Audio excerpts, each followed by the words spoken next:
Most people think they don't have a philosophy. They're wrong. You have one. It's running your life right now, deciding what you'll accept, what you'll reject, what you'll never even question. You didn't choose most of it, you inherited it. And you've almost never stopped to ask whether it's true. And that's dangerous, because the philosophy controlling your life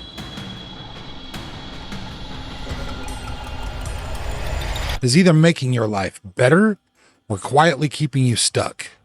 We're going to find out which one is true. Here's the proof. Right now, you already know what sounds true and what sounds stupid. You already know what a good life is supposed to look like and what would feel like a failure. You didn't carefully design those standards. They were instilled in you by your family, the culture, the people you looked up to, and the ones you were afraid of disappointing. And you've almost never seriously questioned them. That's not harmless. That invisible framework is currently deciding who you trust, what you chase, what you avoid, and what you believe you're even allowed to want. So the real question isn't whether you have a philosophy, it's whether the one controlling your life is actually yours, or just the one that got handed to you. We're going to see if it can survive scrutiny together. Let's test it. Right now, pick one belief you treat as obvious, something that feels like common sense. Ask yourself, where did this actually come from? Who gave it to you? Have you ever looked for reasons it might be wrong? Or only for reasons it might be right? Most people realize the same thing. They never investigated it. They absorbed it. Then they stopped noticing it was even a belief. That's the first crack. The things you accept as true may not be as solid as they feel.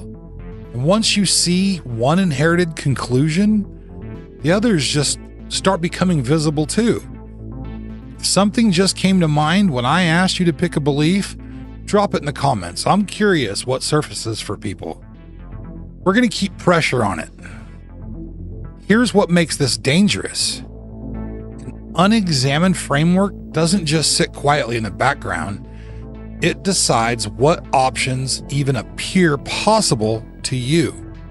It decides what feels realistic.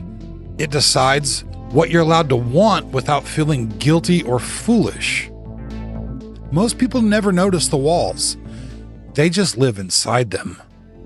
They call it being practical, or they call it just being realistic, just how life is. But sometimes it's just the limits of the philosophy they've inherited. And those limits, they compound. Over years, they shape the size of your life.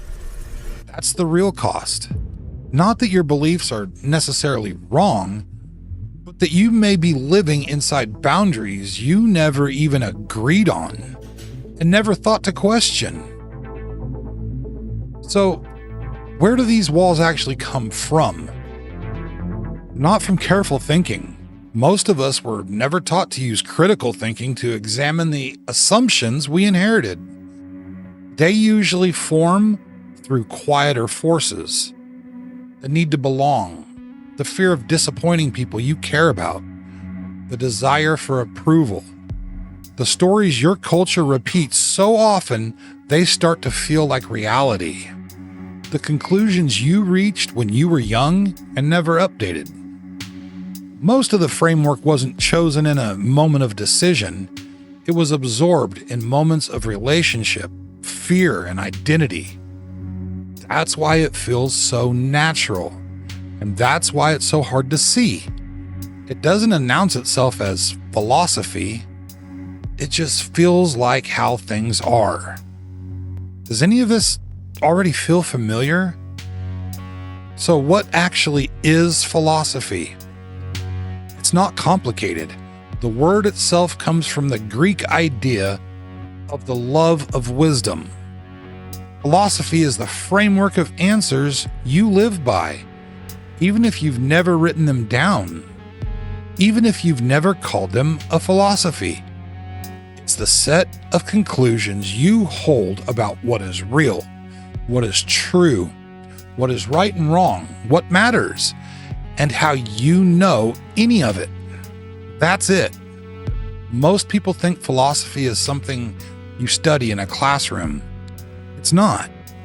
It's something you're already living.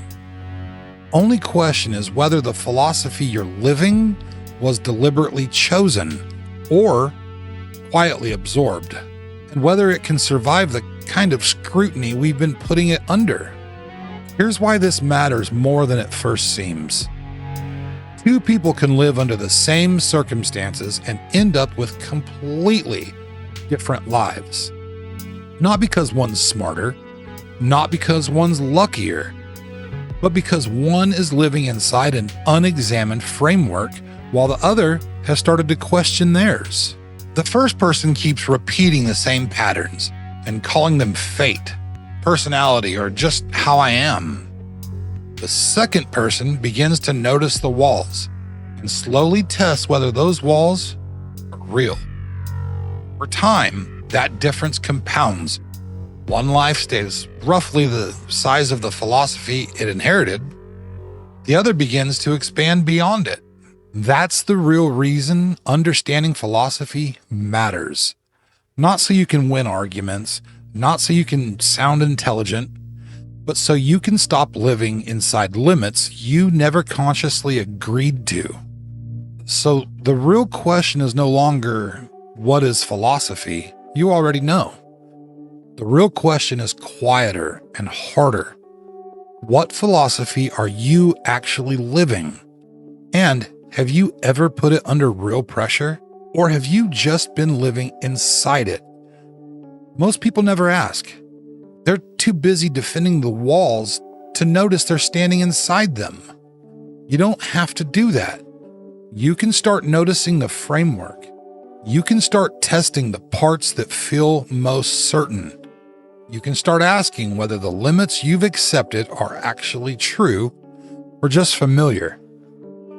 If you're actually going to start testing one of your own assumptions after this, write "I'm starting" in the comments. It makes it more real. That process doesn't end in a single video, but it can begin in one. And once it begins, it's very hard to go back to living completely unexamined.